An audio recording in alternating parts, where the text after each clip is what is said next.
जय हिंद, वंदे मातरम। दोस्तों स्वागत करते हैं एक बार फिर से आप सभी का ELS न्यूज पर। जी हाँ दोस्तों, आज हम बात करने वाले हैं असम में किसकी बनेगी सरकार, कौन सी पार्टी लहराएगी अपना झंडा, क्या भारतीय जनता पार्टी सबसे आगे रह पाएगी, आखिरकार क्या होगा। तो आइए जानते हैं। असम में कुल 126 विधानसभा सीटें हैं, तो कितनी सीटें किसको मिलेगी, क्या है जनता की राय। तो हमें कमेंट करके जरूर बताएगा ताकि हम भी जान पाए कि कौन सी पार्टी को आप सपोर्ट करते हैं। तो वीडियो को स्टार्ट करने से पहले आप ELS न्यूज चैनल पर पहली बार विजिट कर रहे हैं तो वीडियो को नीचे लाल बटन दिया, इस पर जाके क्लिक कीजिए, चैनल को सब्सक्राइब कर लीजिए और पास में बेल आइकन दिया उसको भी दबा दीजिए। तो दोस्तों जानते हैं कि असम में किसकी बनेगी सरकार, क्या भारतीय जनता पार्टी अपना झंडा लहरा पाएगी या फिर कांग्रेस पार्टी। तो दोस्तों आइए जानते हैं कि असम में 126 सीटों में से कौन कौन कितनी सीटें लेगा। दोस्तों आइए बात करते हैं। सबसे पहला जिला आता है बसका। बसका जिले में कुल विधानसभा की 3 सीटें हैं, जिसमें से 2 सीटें बीजेपी के खाते में जाती हुई नजर आ रही है और 1 सीट कांग्रेस के खाते में नजर आ रही है। वहीं अन्य के खाते में 0 सीट नजर आ रही है। वहीं दोस्तों हमने बात कर ली है असम की कुल 3 सीटों के बारे में, तो बीजेपी को 2 सीटें मिल रही हैं और कांग्रेस को 1 और अन्य के खाते में 0 सीटें नजर आ रही हैं। वहीं दोस्तों अगले जिले की बात करें तो अगला जिला है बारपेटा। तो बारपेटा में कुल विधानसभा की 6 सीटें हैं, जिसमें से बीजेपी के खाते में 3 सीटें जाती हुई नजर आ रही है। वहीं पर कांग्रेस को भी 3 सीटें मिल रही है, यानी कि आंकड़ा दोनों का बराबर है। वहीं अन्य के खाते में 0 सीट जाती हुई नजर आ रही है। वहीं दोस्तों असम की हमने कुल 12 सीटों के बारे में बात कर ली है। वहीं पर बीजेपी को 6 सीटें और कांग्रेस के खाते में 5 सीटें दिख रही हैं और अन्य के खाते में 1 सीट नजर आ रही है। वहीं दोस्तों अगले जिले की बात करें तो अगला जिला आता है विश्वनाथ। विश्वनाथ में कुल विधानसभा की 3 सीटें हैं, जिसमें से 2 सीटें बीजेपी के खाते में नजर आ रही हैं। वहीं पर कांग्रेस को 1 सीट मिलती हुई नजर आ रही है। वहीं अन्य के खाते में 0 सीट मिलती हुई नजर आ रही है। और दोस्तों हमने असम की 15 सीटों के बारे में बात कर ली है। वहीं पर बीजेपी को 8 सीटें हैं और कांग्रेस के खाते में 6 सीटें और अन्य के खाते में 1 सीट मिलती हुई नजर आ रही है। वहीं दोस्तों अगले जिले के बारे में चर्चा करते हैं तो अगला जिला आता है बोगई गांव। तो बोगई गांव में कुल विधानसभा की 3 सीटें हैं, जिसमें से बीजेपी को 2 सीटें और कांग्रेस को भी 1 सीट मिलती हुई नजर आ रही है। वहीं पर अन्य के खाते में 0 सीट मिलती हुई नजर आ रही है। और हमने असम की 18 सीटों के बारे में बात कर ली है, जिसमें से बीजेपी को मिल रही है 10 सीटें और कांग्रेस को मिल रही है 7। अन्य के खाते में 1 सीट मिलती हुई नजर आ रही है। वहीं पर दोस्तों अगले जिले की बात करें तो अगला जिला आता है कछार। कछार में कुल विधानसभा की सीटें 7 हैं, जिसमें से बीजेपी के खाते में 4 सीटें नजर आ रही हैं। वहीं पर कांग्रेस के खाते में भी 3 सीटें नजर आ रही हैं और अन्य के खाते में 0 सीट दिख रही है। वहीं दोस्तों हमने असम की बात कर ली है कुल 25 सीटों के बारे में। वहीं पर बीजेपी के खाते में 14 सीटें नजर आ रही हैं। साथ में ही कांग्रेस की बात करें तो कांग्रेस के खाते में 10 सीटें नजर आ रही है और अन्य के खाते में 1 सीट दिख रही है। ठीक है, तो अगला जिले की बात करें तो अगला जिला आता है चराईदेव। चराईदेव में विधानसभा की कुल 2 सीटें हैं, जिसमें से बीजेपी के खाते में 2 सीटें जाती हुई नजर आ रही है और कांग्रेस का सोपड़ा साफ हो रहा है। वहीं दोस्तों हमने असम की 27 सीटों के बारे में बात कर ली है, जिसमें से बीजेपी के खाते में 16 सीट जाती हुई नजर आ रही है। वहीं पर कांग्रेस के खाते में 10 सीटें और अन्य के खाते में 1 सीट दिख रही है। वहीं दोस्तों अगले जिले की बात करें तो अगला जिला आ रहा है चिरांग। चिरांग में कुल विधानसभा की 2 सीटें हैं, जिसमें से बीजेपी को मिल रही है 1 और कांग्रेस को भी मिल रही है 1। वहीं अन्य के खाते में 0 सीट नजर आ रही है। वहीं पर हमने बात कर ली है असम की कुल 29 सीटों के बारे में, तो बीजेपी के खाते में मिल रही है 17 सीटें और कांग्रेस के खाते में 11 सीट और अन्य के खाते में 1 सीट मिलती हुई नजर आ रही है। वहीं पर अगले राज्य की चर्चा करें तो अगला जिला आता है दरांग। दरांग में कुल विधानसभा सीटें 4 हैं, जिसमें से बीजेपी के खाते में आ रही है 2 सीटें और कांग्रेस के खाते में भी आ रही है 2 सीटें। वहीं पर अन्य को मिल रही है 0 सीट। तो अब हमने बात कर ली है असम की कुल 33 सीटों के बारे में, तो बीजेपी को मिल रही है 19 और कांग्रेस के खाते में जुड़ रही है 13 सीटें और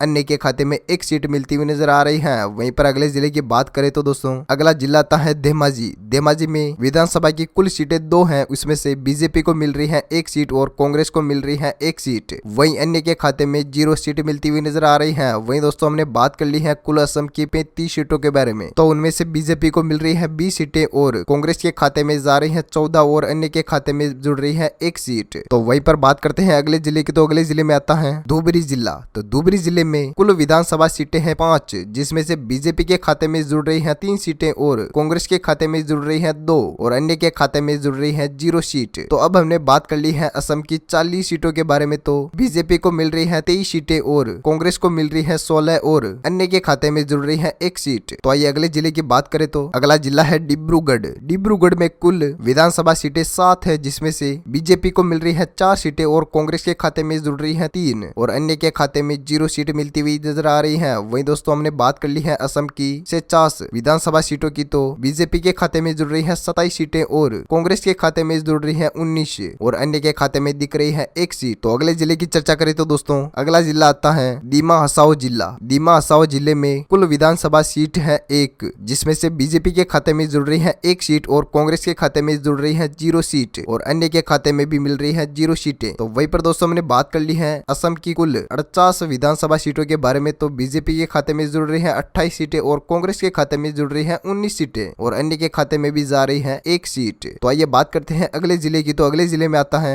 गोलपाड़ा जिला। गोलपाड़ा जिले में कुल विधानसभा सीटें हैं 4, जिसमें से बीजेपी के खाते में जुड़ रही है 3 सीटें और कांग्रेस के खाते में जुड़ रही है 0 सीट और अन्य के खाते में जुड़ रही है 1 सीट। तो वहीं पर हमने बात कर ली है असम की हमने कुल 52 विधानसभा सीटों की। तो इनमें से बीजेपी के खाते में जुड़ रही है 31 सीटें और कांग्रेस के खाते में जुड़ रही है 19 और अन्य के खाते में 2 सीटें नजर आ रही हैं। वहीं पर बात करते हैं अगले जिले की। तो अगले जिले में आता है गोलाघाट जिला। गोलाघाट जिले में कुल विधानसभा सीटें हैं 4, जिसमें से बीजेपी के खाते में जुड़ रही है 2 सीट और कांग्रेस के खाते में जुड़ रही है 2। तो दोस्तों हमने बात कर ली है असम की कुल 56 विधानसभा सीटों के बारे में। तो बीजेपी के खाते में जुड़ रही है 33 सीटें और कांग्रेस के खाते में जुड़ रही है 21 सीटें और अन्य के खाते में नजर आ रही है 2 सीटें। तो वहीं पर अगले जिले की बात करें तो अगला जिला है हैलाकांडी। इस जिले में कुल विधानसभा सीटें हैं 3, जिसमें से बीजेपी के खाते में जुड़ रही है 2 सीटें और कांग्रेस पार्टी के खाते में जुड़ रही है 1 सीट और अन्य के खाते में जा रही है 1 सीट। वहीं पर दोस्तों बात कर ली है हमने असम की कुल 59 सीटों के बारे में। तो बीजेपी के खाते में जुड़ रही है 35 सीट और कांग्रेस के खाते में जुड़ रही है 22 और वहीं पर अन्य के खाते में 2 सीट नजर आ रही है। ठीक है, तो अब अगले जिले की बात करते हैं। तो अगले जिले में आता है होजाई। होजाई में दोस्तों कुल विधानसभा सीटें हैं 3, जिसमें से बीजेपी के खाते में जुड़ रही है 2 सीट और कांग्रेस के खाते में जुड़ रही है 1 और अन्य के खाते में 0 सीट नजर आ रही है। वहीं पर दोस्तों हमने बात कर ली है असम की कुल 62 सीटों के बारे में। तो वहीं पर बीजेपी को मिल रही है 37 सीटें और कांग्रेस पार्टी के खाते में जुड़ रही है 23 और अन्य के खाते में 2 सीट नजर आ रही है। वहीं पर दोस्तों बात करते हैं अगले जिले की। तो अगले जिले में आता है जोरहाट। जोरहाट में कुल विधानसभा सीटें हैं 5, जिसमें से बीजेपी के खाते में जुड़ रही है 3 सीट और कांग्रेस के खाते में जुड़ रही है 2 और अन्य के खाते में 0 सीट नजर आ रही है। वहीं पर दोस्तों हमने बात कर ली है असम राज्य की कुल 67 विधानसभा सीटें। तो वहीं पर बीजेपी के खाते में जुड़ रही है 40 सीटें और कांग्रेस पार्टी के खाते में जुड़ रही है 25 और अन्य के खाते में 2 सीट नजर आ रही है। वहीं पर दोस्तों अगले जिले की बात करें तो अगला जिला आता है कामरूप महानगर। इस जिले में कुल विधानसभा सीटें हैं 4, जिसमें से बीजेपी के खाते में जुड़ रही है 2 सीटें और कांग्रेस पार्टी के खाते में भी जुड़ रही है 2 और वहीं पर अन्य के खाते में 0 सीट जाती हुई नजर आ रही है। वहीं पर दोस्तों हमने बात कर ली है असम राज्य की कुल 71 सीटों के बारे में। तो बीजेपी के खाते में जुड़ रही है 42 सीटें और कांग्रेस पार्टी के खाते में जुड़ रही है 27 और अन्य के खाते में 2 सीट जाती हुई नजर आ रही है। वहीं पर दोस्तों अब बात करते हैं अगले जिले की। तो अगले जिले में आता है कामरूप। कामरूप जिले में कुल विधानसभा सीटें हैं 6, वहीं पर बीजेपी को मिल रही है इसमें से 3 सीटें और कांग्रेस को मिल रही है 3 और अन्य के खाते में 0 सीट जाती हुई नजर आ रही है। वहीं पर दोस्तों हमने बात कर ली है असम की 77 विधानसभा सीटों के बारे में। तो बीजेपी के खाते में जुड़ रही है 45 सीटें और कांग्रेस पार्टी के खाते में जुड़ रही है 30 सीटें और अन्य के खाते में मिल रही है 2 सीटें। तो वहीं पर अगले जिले की बात करें तो अगले जिले में आता है कार्बी आंगलोंग। कार्बी आंगलोंग में कुल सीटें विधानसभा सीटें हैं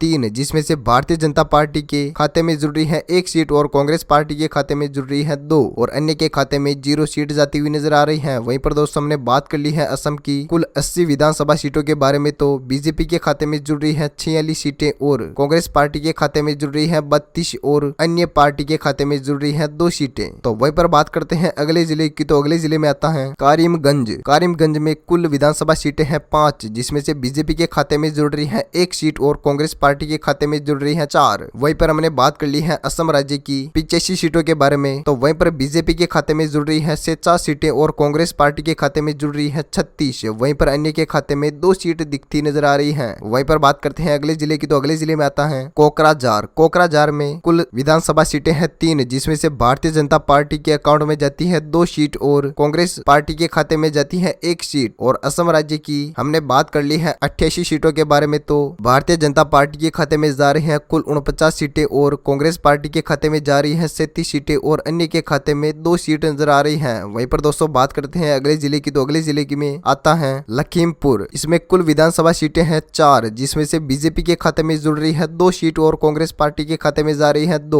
वही हमने बात कर ली है असम की 92 विधानसभा सीटों के बारे में, तो बीजेपी के खाते में जुड़ रही है 49 सीटें और कांग्रेस के खाते में जुड़ रही है 39 सीटें और अन्य के खाते में 2 सीट नजर आ रही है। वहीं पर बात करते हैं अगले जिले की, तो अगले जिले में आता है मांजुली में कुल है विधानसभा सीट 1। वहीं पर बीजेपी के खाते में जुड़ रही है 1 सीट और कांग्रेस पार्टी में 0 सीट नजर आ रही है। वहीं पर अन्य के खाते में भी 0 सीटें नजर आ रही है। वहीं दोस्तों हमने बात कर ली है कुल विधानसभा सीटें हैं 93, जिसमें से बीजेपी के खाते में जा रही है 50 सीटें और कांग्रेस पार्टी के खाते में जा रही है 39। वहीं अन्य के खाते में 2 सीटें नजर आ रही हैं। वहीं पर दोस्तों अब आगे बात करते हैं, तो अगला जिला है मोरीगांव में विधानसभा सीटें हैं कुल 3, जिसमें से बीजेपी के खाते में जुड़ रही है 2 सीटें और कांग्रेस पार्टी के खाते में 1 सीट नजर आ रही है। वहीं पर अन्य के खाते में 0 सीट नजर आ रही है। वहीं दोस्तों हमने बात कर ली है असम की कुल 96 सीटों के बारे में, तो बीजेपी के खाते में 52 सीटें नजर आ रही है। वहीं पर कांग्रेस पार्टी के खाते में 40 और अन्य के खाते में 2 सीट नजर आ रही है। वहीं पर दोस्तों अगले जिले की बात करें तो अगला जिला है नवागांव में कुल विधानसभा सीटें हैं 8, जिसमें से बीजेपी को मिल रही है 4 और कांग्रेस पार्टी के खाते में जुड़ रही है 3 और अन्य के खाते में 1 सीट जाती हुई नजर आ रही है। वहीं पर दोस्तों हमने बात कर ली है असम की कुल 104 सीटों के बारे में, तो बीजेपी के खाते में जुड़ रही है 56 सीटें और कांग्रेस पार्टी के खाते में जुड़ रही है 43 और अन्य के खाते में 3 सीट नजर आ रही है। वहीं पर आगे चर्चा करते हैं अगले जिले की, तो अगले जिले में आता है नलबाड़ी में है दोस्तों कुल विधानसभा सीटें हैं 3, जिसमें से बीजेपी को मिल रही है 2 सीटें और कांग्रेस पार्टी के खाते में जा रही है 1 सीट और अन्य के खाते में 0 सीट नजर आ रही है। वहीं पर दोस्तों हमने बात कर ली है असम की कुल 107 सीटों के बारे में, तो बीजेपी के खाते में जुड़ रही है 58 सीटें और कांग्रेस पार्टी के खाते में जुड़ रही है 44 और अन्य के खाते में 3 सीट नजर आ रही है। वहीं पर दोस्तों अगले जिले की बात करें तो अगला जिला है शिवसागर जिला। इसमें विधानसभा सीटें हैं कुल 4, जिसमें से बीजेपी के खाते में जुड़ रही है 2 सीटें और कांग्रेस पार्टी के खाते में जुड़ रही है 2 और अन्य के खाते में 0 सीट नजर आ रही है। वहीं पर दोस्तों हमने बात कर ली है असम राज्य की कुल 111 विधानसभा सीटों के बारे में, तो बीजेपी के खाते में जुड़ रही है 60 सीटें और कांग्रेस पार्टी के खाते में जुड़ रही है 46 और अन्य के खाते में 3 सीट जाती हुई नजर आ रही है। वहीं पर दोस्तों अगले जिले की बात करें तो अगला जिला है सोनितपुर में कुल विधानसभा सीटें हैं 5, जिसमें से बीजेपी के खाते में जुड़ रही है 2 सीटें और कांग्रेस पार्टी के खाते में जुड़ रही है 2 और अन्य के खाते में 1 सीट नजर आ रही है। वहीं पर दोस्तों हमने बात कर ली है असम की कुल 116 सीटें, जिसमें से बीजेपी के अकाउंट में जा रही है 62 सीटें और कांग्रेस पार्टी के खाते में जा रही है 48 सीटें और अन्य के खाते में 4 सीटें नजर आ रही है। वहीं पर दोस्तों अगले जिले की बात करें तो अगला जिला है दक्षिण सलमरा। तो इस जिले में कुल विधानसभा सीटें हैं 2 और बीजेपी के खाते में जुड़ रही है इसमें से 0 सीट और कांग्रेस पार्टी के खाते में जुड़ रही है यहाँ पर 2 सीटें और अन्य के खाते में जा रही है 0 सीट। और असम की हमने बात कर ली है कुल 118 सीटों के बारे में, तो बीजेपी के खाते में जुड़ रही है 62 सीटें और कांग्रेस पार्टी के खाते में जुड़ रही है 49 सीटें और अन्य के खाते में 4 सीटें नजर आ रही है। वहीं पर दोस्तों अगले जिले की बात करें तो अगला जिला है उदलगुड़ी में कुल विधानसभा सीटें हैं 2, जिसमें से बीजेपी के खाते में जुड़ रही है 1 सीट और कांग्रेस पार्टी के खाते में भी जुड़ रही है 1 और अन्य के खाते में 0 सीट जाती हुई दिखाई दे रही है। वहीं पर दोस्तों हमने बात कर ली है असम की कुल 126 सीटों के बारे में, तो बीजेपी के खाते में जुड़ रही है 66 सीटें और कांग्रेस पार्टी के खाते में जुड़ रही है 52 और अन्य के खाते में 4 सीटें नजर आ रही है। वहीं पर दोस्तों अगले जिले की बात करें तो अगला जिला आता है पश्चिमी कार्बी आंगलोंग। इस जिले में कुल सीटें हैं 3, जिसमें से बीजेपी के खाते में जुड़ रही है 1 सीट और कांग्रेस पार्टी के खाते में जुड़ रही है 2 सीटें और अन्य के खाते में 0 सीट नजर आ रही है। वहीं पर दोस्तों हमने बात कर ली है असम की कुल 126 सीटों के बारे में, तो बीजेपी के खाते में जुड़ रही है 68 सीटें और कांग्रेस पार्टी के खाते में जा रही है 54 सीटें और अन्य के खाते में जा रही है 4 सीटें। तो दोस्तों मैं उम्मीद है ये जानकारी अपडेट आप सभी को जानने को मिली होगी। तो दोस्तों हमारी ये रिक्वेस्ट है कि इस वीडियो को ज्यादा से ज्यादा अपने दोस्तों के साथ शेयर करें फेसबुक और व्हाट्सएप पर और लाइक करें और चैनल को सब्सक्राइब करना ना भूलें और पास में बेल आइकन दिया उसको भी दबा दें। Thank you, take care, good bye, जय भारत, वंदे मातरम, जय किसान।